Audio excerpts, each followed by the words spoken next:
Modern periodic law, Henry Moseley in 1913 showed that atomic number is more fundamental property than atomic mass. Okay, this is very, very interesting because he studied, he's a chemist, he studied and he observed that atomic number is more periodic property, fundamental property. Okay, so we will study why it is that.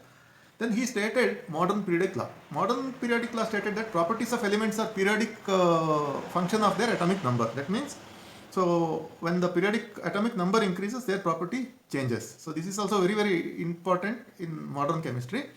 Third one is atomic number of various elements at that time increased one by one, and it was easy to arrange elements in increasing atomic number. This is another what you can say strong point of Henry Moseley's modern periodic law.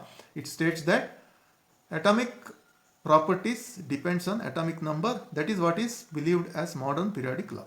Okay, periodic table structure.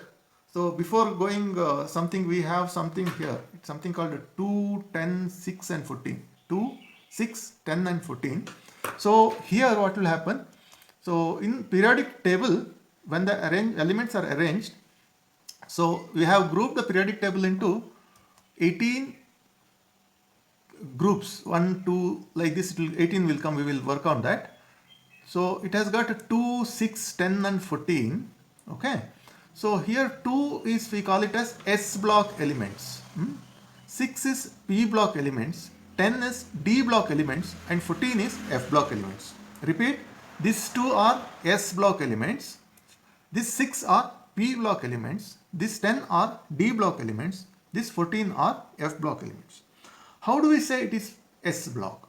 S block, we study this again. In S block, the electrons of these elements, so here it comes hydrogen, lithium, sodium, potassium, etc. Here it will become beryllium, magnesium, calcium, etc. Okay. So here the electron will have 1s1 configuration. Here it will have 1s2 configuration. Here it is np1, np2, np3, np4, np5, np6. Here it will be D, 1, 2, 3, 4, 5, 6, 7, 8, 9, 10. Here it will have F 1, 2, 3, 4, 5, 6, 7, 8, 9, 10, 11, 12, 13, 14. Okay. So before this, learning this, we have to understand how electrons enter various orbitals. Okay. So you would have heard in first PUC there are K shell, L shell, M shell, N shell, O shell. Each shell can have 2n square number of electrons. N is the shell number. So here I have put it in short. 1 is the number of K shell. So it will have 1 into 2 into 1 square, that is 2 electrons. So here L shell has 2 number of K shell is 1, L shell is 2, M shell is 3, N shell is 4 and O shell is 5. Okay. So here 2 into 2 square, 2 into 2 square is 4, it is 8. M is 3, 3 square into 2, 9 into 2, 18, 16 into 2, 32, etc. K shell number 1, it has got 2 electrons. M shell has number 3, it has got 18 electrons. I think this concept is clear to you. 2n square, you remember if you have any doubt. Okay. Now there are subshells called S, P, D and F. Okay. K shell has S, L shell has SP, M shell has SPD, N shell has SPDF and so on. Capacity of these orbitals, S can accommodate 2 electrons, P can have 6 electrons, D can have 10 electrons, F can have 14 electrons. In between there are 3 laws, that is Pauli's exclusive principle, Hund's rule and another rule. According to this, the electrons, now what they say is electrons enter into the orbital subshells with increasing order of energy. Okay, the increasing order of energy, simply you remember this, take a screenshot of this and keep. So it will go 1s, 2s, 2p, 3s, 3p, 4s, 3d, 3p, 5s, 4f, 5d, 5p, 6s. So this is the order of increasing energy. For example, hydrogen has 1 electron. First it will fill 1s. Helium has 2 electrons. It will also fill 1s because s can take 2 electrons. Similarly, let us say lithium. Lithium has 3 electrons. Will the configuration be 1s3? Actually, it does not happen because S can accommodate only 2 electrons. It will go back to 1s2, 2s1. Okay. 1s2, 2s1. Beryllium will have 1s2, 2s2. Boron has 1s2, 2s2, 2p1. Oxygen has 8 electrons. Can you write its configuration? So before we go for the video, write the configuration of first 20 elements. Okay. So have you written the configuration? Now let us see the periodic table. So hydrogen, there are two periodic tables I can show you. One is this one. Hydrogen is placed along with, what is this? Fluorine, chlorine, bromine, iodine, acetylene. It is called halogens. It can also be placed along with alkali metals, hydrogen, lithium, sodium, potassium, rubidium, cesium and francium. So these are the two ways hydrogen can be placed. So you can take a screenshot of this to study, take a printout. See each lithium, hydrogen, helium, lithium, beryllium, boron, carbon, nitrogen, oxygen, fluorine, neon, sodium, magnesium, aluminum, silicon, phosphorus, sulfur, chlorine, argon, potassium and calcium. Okay. The first, this is S block elements. This is alkali metals, lithium, sodium, potassium, rubidium, cesium, francium. So boys will say, so hydrogen also, if they keep it here, Holi ने नशा करके रब्बी ने चरस रोका, बेटी मांगी car strict बाप राजी, बैंगन आलू गाजर in tela, right? So for all this you can, for others you can make your own shortcuts. You can also remember the periodic table easily. Okay. So here what will happen, now let us see features. Hydrogen can fit groups 1 and 17, that already we have seen. The number of elements in each period is 2, 8, 8, 18, 18, 36, 36. If you see, for example, hydrogen and helium is 2. Here 2 plus 6, 8. 2 plus 6, 8. Then here it will be 2 plus 6, 8 plus 10, 18. 2 plus 6 plus 8 plus 10, 18. Here comes what happens. Here this is 55, 56. This 57. This is also 57. So here this F block will come. So this is 18 plus 14, 32. Here also 18 plus 13, 42. Here we have names, certain names which is very new. We don't study that. Okay. So these are the broad features of periodic table of the elements. Okay. So let us see the features. 8, 2, 8, 8, 18, 18, 36, 36 is over. The reason is because it depends on the order of filling of electrons. This already we have seen. The physical and chemical properties depends on the valence electrons. That is, valence electrons means number of electrons in the outermost orbit. See, for example, hydrogen has 1, helium has 2. Again, lithium has 1, beryllium has 2, boron has 3, carbon has 4, 5, 6, 7, 8. This also will have 8. So this is the number of outermost electrons is the valence electrons. Some of the features again, this hydrogen, lithium, sodium, potassium, rubidium, cesium which comes here, So this will have configuration. Ion, this bracket ion indicate inert gas NS1. So this is group 1 alkali metals, beryllium, magnesium, calcium, strontium, barium. So this one, beryllium, magnesium, calcium, strontium, barium has, this is inert gas helium and 1s1, 1s2. This is neon, 1s1, 1s2. Argon, 1s1, 1s2. Okay. This boron will have 2s1, 2s2, 2p1, 2p2, 2p3, 2p4, 2p5, 2p6. This is again neon configuration. Sodium will have neon configuration 3s1, neon 3s2, neon 3s2, 3p1, neon 3s2, 3p2, neon 3s2, 3p3, neon 3s2, 3p4, neon 3s2, 3p5, neon 3s2, 3p6. So this is the way we will write the configuration. Okay. This is already I explained, boron, aluminum, gallium. So when it comes down, it will have NS2, 2p1. We write configuration group 14.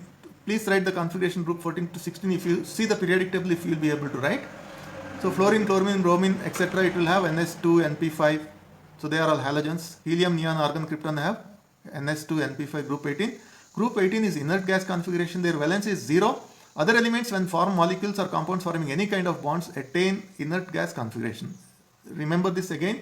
Other elements, when they form molecules or compounds forming any kinds of bond by sharing of electrons or by donating of electrons, they will attain inert configuration.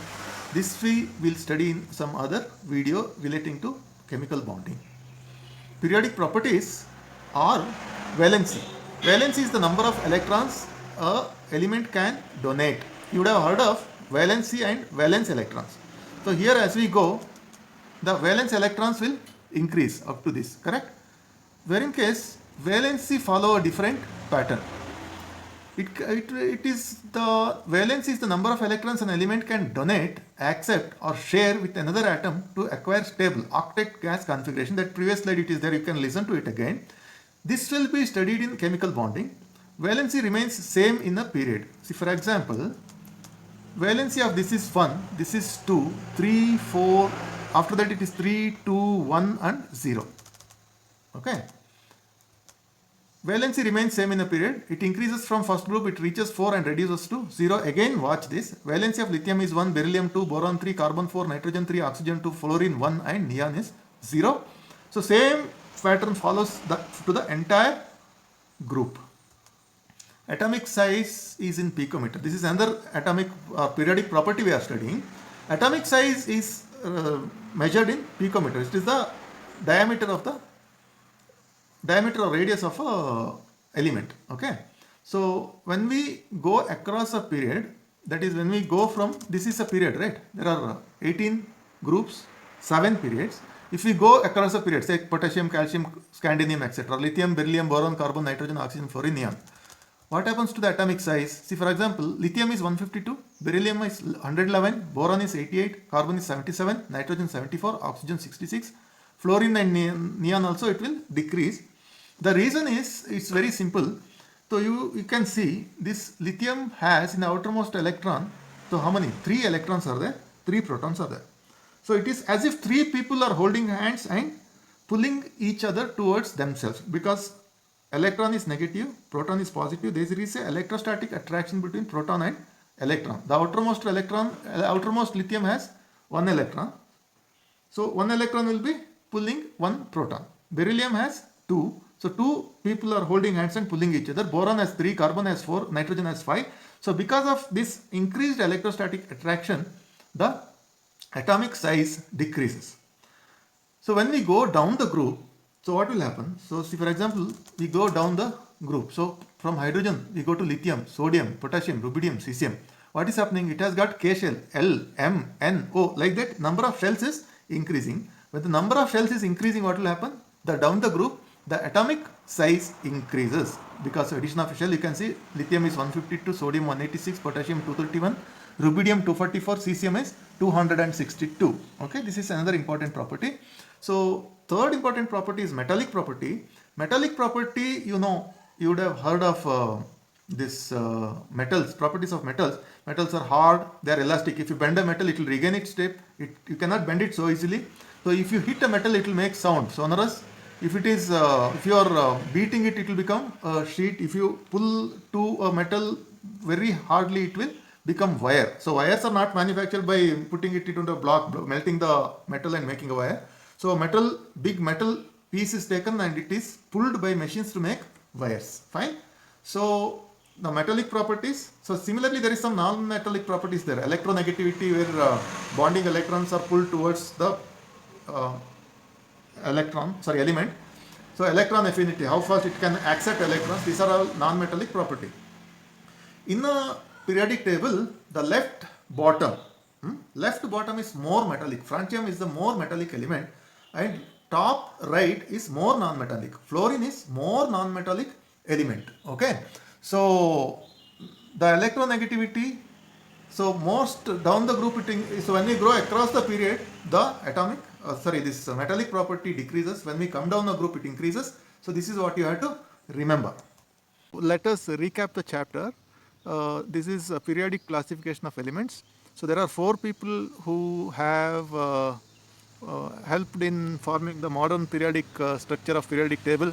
First is Dobrunner, who classified it as triads. Second is Newlands, who classified them as octaves. Third is this Mendeleev, who classified the elements based on the atomic mass. And fourth one is Mosley, who classified the elements as based on atomic numbers. So there are so many questions which can be appearing on this in CET, in NTSE, 10th standard, 12th standard, and any other exams including NDA. So try to go through this video, make best use of this, try to understand. So anywhere you have any doubt, you can get back to me through my channel, through suggestions or queries. So I have been helping students for various exams. So you can also take advantage. You can get in touch with me to any kind of help or information. So hope you enjoyed the video. Wish you good luck. Thank you.